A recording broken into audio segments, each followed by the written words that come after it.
বন্ধুরা দেখতেই পাচ্ছেন এর ভিতরেও চিকেন ভর্তি।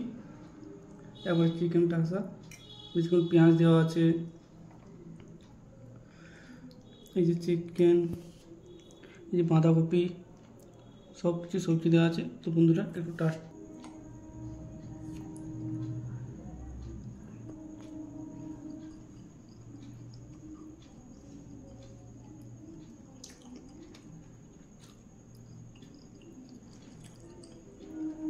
বন্ধুরা গার্লিকের যে ফ্লেভারটা পুরো মুখে ব্লাস্ট হচ্ছে, খুব সুন্দর টেস্ট হয়েছে।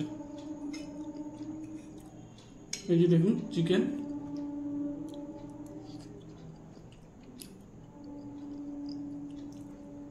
খুব সুন্দর টেস্ট বন্ধুরা। বন্ধুরা আমরা এখন খেয়ে সব টেস্ট করলাম, খুবই ভালো ছিল, খুবই সুস্বাদু। ভিডিওটা যদি ভালো লেগে থাকে তাহলে আপনারা চ্যানেলটিকে সাবস্ক্রাইব করবেন এবং পাশে থাকা বেল আইকনটি অন করবেন। কমেন্ট করে জানাবেন ভিডিওটি কেমন লাগলো আপনাদের, লাইক শেয়ার করবেন। টাটা, বাই বাই, দেখা হচ্ছে নেক্সট ভিডিওতে।